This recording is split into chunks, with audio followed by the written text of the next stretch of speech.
co-starring Leo Gordon. 6'2", 200-pound Leo Vincent Gordon went from armed robber to actor and screenwriter, and was one of the few tough guys to actually disagree with John Wayne on set and win the argument. Well, sorta. He worked in film and television for 40 years. He was often cast as the bad guy, but not every time. Maverick! Oh, it's good to see you, lad. Gordon grew up during the Great Depression. He left school in the 8th grade, went to work in construction and demolition, and then he joined the New Deal agency, the Civilian Conservation Corps. But here's where things took a really tough turn for Gordon. What are you talking about? During World War II, he joined the Army, served 2 years, but was given an undesirable discharge, not to be confused with a more serious, dishonorable discharge.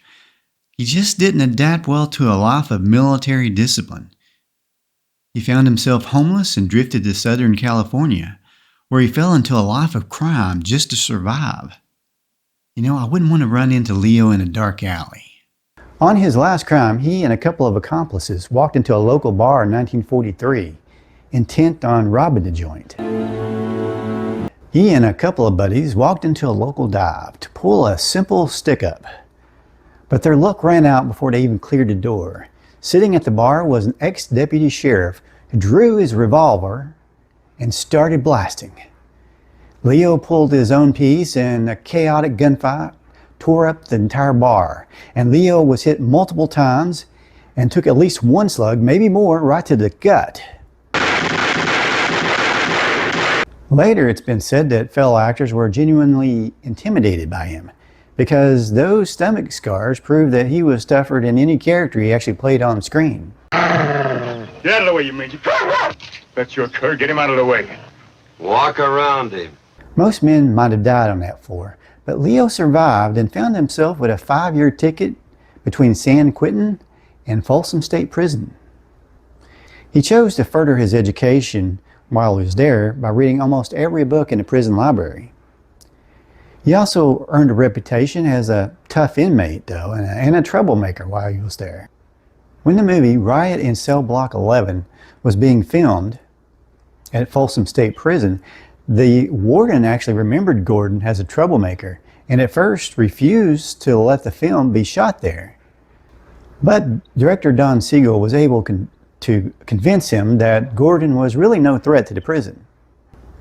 Now, in 1948, he got out of prison and started working construction. He decided to use his GI Bill to take acting classes at the American Academy of Dramatic Arts. By 1950, he'd gotten married to Lynn Cartwright, a marriage that lasted 50 years until he passed away.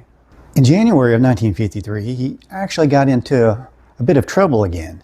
Gordon got into a brutal fight at a bar on the Sunset Strip and was arrested by the LAPD, resulting in this mugshot. Gordon went on to stage work, and a Hollywood agent who saw him in the Los Angeles production of Darkness at Noon launched his film career by offering him a role in the 1953 Western, City of Bad Men. Our luck's got to change sometime. Gordon eventually became a screenwriter as well, with more than a dozen films to his credit. In '53, Gordon was cast in the John Wayne Western, Hondo.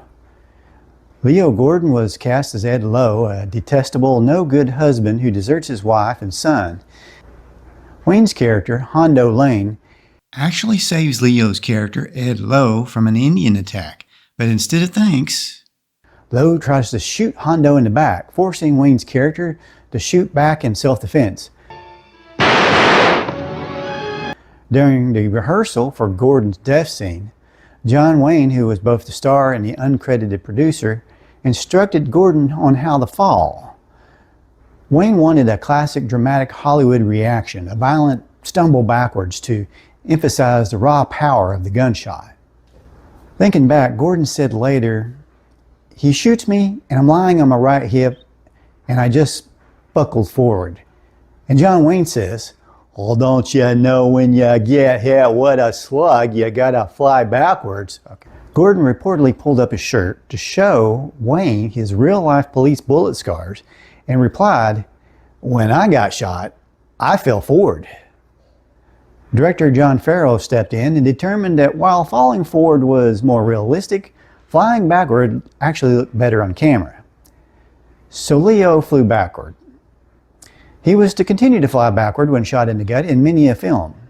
On television, he wrote scripts for shows such as Maverick, Bonanza, and Cheyenne, and 21 episodes of Adam 12.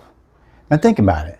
A former armed robber writing scripts for one of the best classic TV cop shows of all time. In '63, he appeared on an episode of The Andy Griffith Show, High Noon in Mayberry. Sheriff Andy Taylor receives a letter announcing that Luke Comstock is coming back to Mayberry.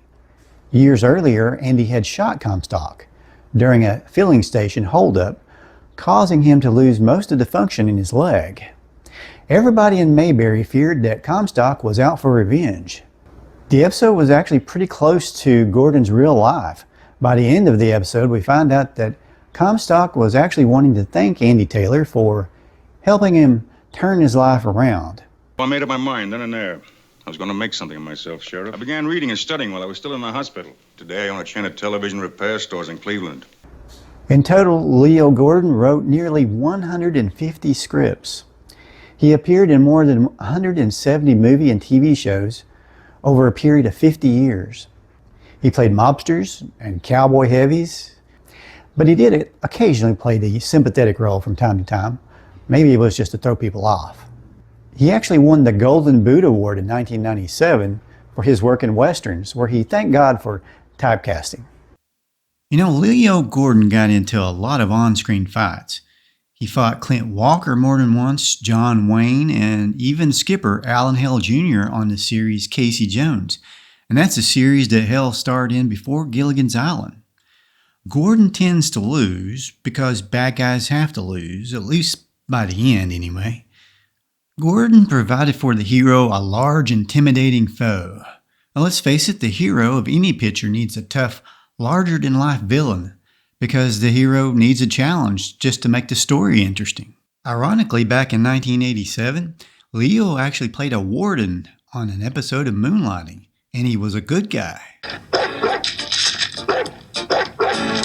Have you stopped to consider the consequences of murdering a major television personality? A blessed event, say for one namely bother. The guy's not certain he's the baby's father. I'm ashamed to be on the same chain gang with you. It's the new Moonlighting. I hope this doesn't turn into anything horrible. Well, that's it for this video. Check out all the other classic TV videos on the TV Crazy Man channel for fun, facts, bloopers, goofs, and more. For lots of laughs and fun facts, check out my classic TV detective and cop show bloopers video I did recently.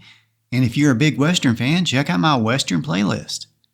Please like, subscribe, and post your thoughts about this video. Y'all have a great day.